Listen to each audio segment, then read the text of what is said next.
السلام علیکم ورحمۃ اللہ وبرکاتہ۔ الحمد للہ رب العالمین، والصلاة والسلام علی رسول الکریم صلی اللہ علیہ وسلم۔ میرے محترم دوست اور بھائیو، دین اسلام میں تکبر، گھمنڈ، کبر بہت ہی بری چیز ہے، جس سے اللہ رب العالمین اپنے بندوں کو روکا ہے۔ اور پیارے نبی صلی اللہ علیہ وسلم ارشاد فرماتے ہیں کہ لا يدخل الجنہ من کان فی قلبہ مثقال ذرۃ من کبر، وہ شخص جنت میں داخل نہیں ہوگا جس کے دل میں ایک رائی کے دانے کے برابر بھی گھمنڈ ہے، تکبر ہے، کبر ہے۔ کیونکہ کبر جو ہے یہ اللہ تعالیٰ کے لیے سزاوار ہے لفظ، آپ کے اور ہمارے لیے بلکہ انسانوں کے لیے نہیں۔ اللہ نے انسان کو مٹی سے پیدا کیا ہے تو اس کے لیے یہ سزاوار نہیں ہے کہ وہ کبر کرے، تکبر کرے۔ یہ تکبر کئی طریقے سے ہو سکتا ہے جو انسان کرتا ہے، علم کی وجہ سے، مال کی وجہ سے، یا پھر عہدے کی وجہ سے۔ بہت سے مختلف چیزیں ہیں جس کو اللہ تعالیٰ نے اس کو بندے کے لیے پسند کیا ہے، اس کو بندے کو عطا فرمایا ہے، لیکن ان چیزوں کو پا کر وہ تکبر کرنا، گھمنڈ کرنا اچھی بات نہیں ہے۔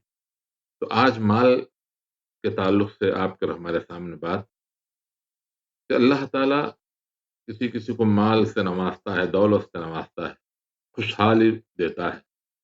ذالک فضل اللہ یؤتیہ من یشاء، یہ اللہ کا فضل ہے، جسے چاہتا ہے وہ اللہ تعالیٰ دیتا ہے، لیکن اس کو پا کر گھمنڈ کرنا یہ بہت ہی بری بات۔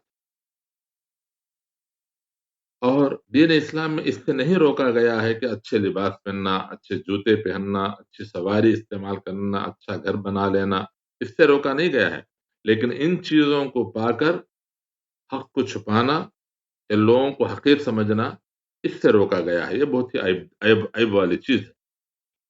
اللہ کے نبی صلی اللہ علیہ وسلم فرمایا کہ جس کے دل میں ایک رائی کے دانے کے برابر بھی کبر ہے وہ جنت میں نہیں جائے گا۔ اور کبر کیا ہے؟ بطر الحق وغمط الناس، کہ حق کو چھپانا، حق کو نظر انداز کرنا اور لوگوں کو حقیر سمجھنا، یہ بہت ہی بری بات ہے۔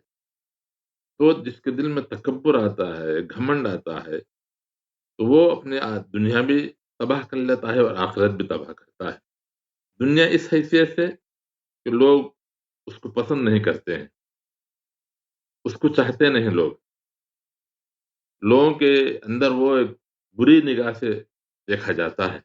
اور آخرت میں تو کہا گیا ہے کہ وہ جنت میں داخل نہیں ہوگا جس کے دل میں ایک رائی کے دانے کے برابر، یعنی کہنے کا مطلب ہے کہ ہلکا سا ہلکا بھی کبر ہے، گھمنڈ ہے، وہ جنت میں داخل نہیں ہوگا۔